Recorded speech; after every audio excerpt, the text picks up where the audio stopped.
What if I told you the secret to happiness isn't new, isn't trending, and isn't something you'll find in a podcast, a morning routine, or a luxury lifestyle? What if the real answer has been quietly waiting for over 2,000 years, hidden in a book most people will never read? This is the story of David Carter, a man who had everything, yet felt empty. A high-paying job in New York City, a luxury apartment, a calendar full of meetings and social events. To the world, he looked successful, but inside, he was breaking. Anxiety, insomnia, that strange feeling of always chasing something but never arriving. He tried therapy, meditation apps, cold showers. Nothing filled the void. One rainy afternoon, David flew to Rome for a vacation he didn't even want. He hoped the change of scenery would help. It didn't. On the third day, he wandered away from the tourist spots and into a quiet street with cracked stones and ivy crawling up the buildings.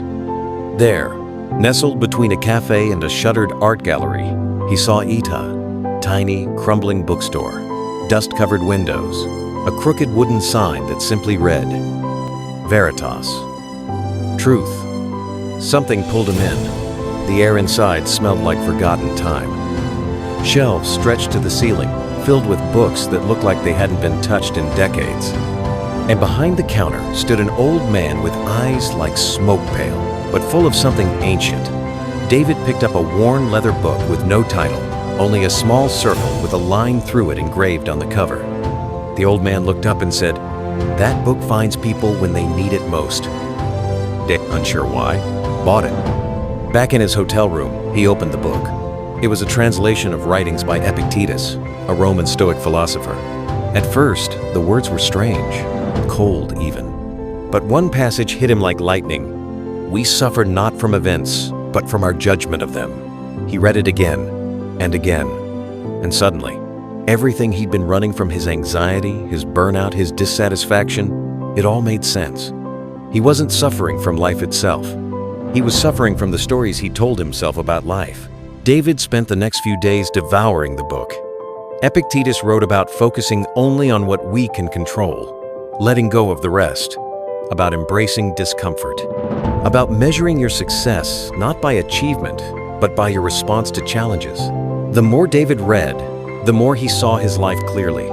He realized he'd been chasing happiness like it was a destination, when, in truth, it was a discipline. Back in New York, David changed. Not overnight, but slowly, deliberately. He left his corporate job, downsized his lifestyle, started teaching Stoic principles to others. He wasn't rich in the way the world defines it anymore, but he was deeply at peace. He slept through the night. He smiled without faking it. He laughed more, and most importantly, he no longer feared life. The book became his Bible. He kept it by his bed, wrote notes in the margins, shared quotes with friends. Some got it, most didn't, but those who listened changed. So why does this matter to you? Because right now, someone watching this feels exactly like David did. Tired, lost, aching for meaning. We've been sold a lie that happiness is somewhere out there, that you'll feel whole once you make more money, find the right partner, hit the next milestone. But what if happiness is something you practice?